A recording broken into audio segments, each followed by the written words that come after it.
देख रहे हैं बढ़ते हैं आज की खास खबर की ओर।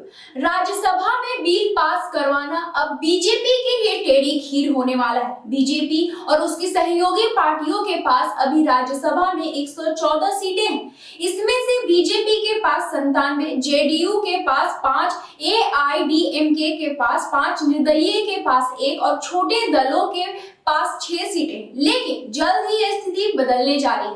अप्रैल से अगस्त के बीच राज्यसभा की 70 सीटों पर चुनाव होना है। बीजेपी के सीधे तौर पर 5, एआईएडीएमके की 1 और निर्दलीय की 1 सीट कम हो जाएगी। इसके बाद संख्या बल 114 से घटकर 107 पर आ जाएगा।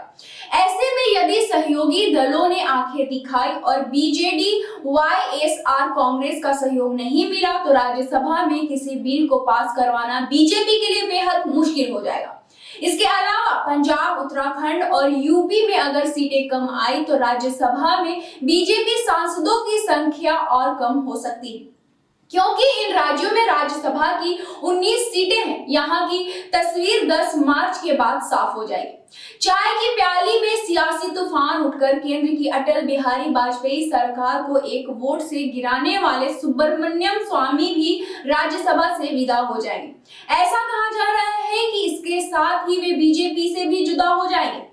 केंद्र सरकार पर लंबे समय से हमलावर स्वामी का राज्यसभा से कार्यकाल 24 अप्रैल को खत्म होने जा रहा है। बीते दिनों में उन्होंने जिस तरह से सरकार को निशाने पर लिया है, उसके बाद उन्हें दोबारा चुने जाने के चांस न के बराबर है।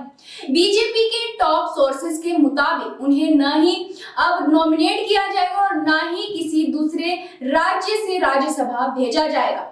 बीजेपी के साथ ही कांग्रेस के भी कई दिग्गजों का राज्यसभा से कार्यकाल पूरा होने जा रहा है। इसमें कांग्रेस के बागी गुट G23 में शामिल नेता आनंद शर्मा, कपिल सिब्बल के अलावा केरल से आने वाले AK एंटनी और पंजाब से अंबिका सोनी शामिल है। पंजाब से राज्यसभा सदस्य प्रताप सिंह बाजवा का कार्यकाल भी खत्म हो रहा है। इन नेताओं के भी दोबारा नॉमिनेट होने की संभावना नहीं है और इसकी अपनी वजह है।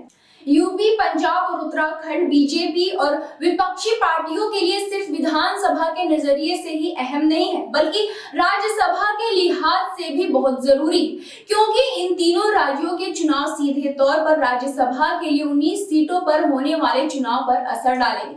यदि इन राज्यों में बीजेपी नेतृत्व वाले एनडीए के विधायकों की संख्या में इजाफा नहीं हुआ तो राज्यसभा में विपक्ष मजबूत होकर सामने आएगा, जिससे सीधे तौर पर केंद्र सरकार की ओर से राज्यसभा में पास कराए जाने वाले तमाम बिलों को पास कराना आसान नहीं हो। अभी 19 सीटों में से 6 बीजेपी, 5 कांग्रेस, 3 सपा, 3 शिरोमणि अकाली दल और 2 बीएसपी के पास है। तो ये थी आज की खास खबर। इस तरह की खबरों से जुड़े रहने के लिए बने रहे चैनल के साथ।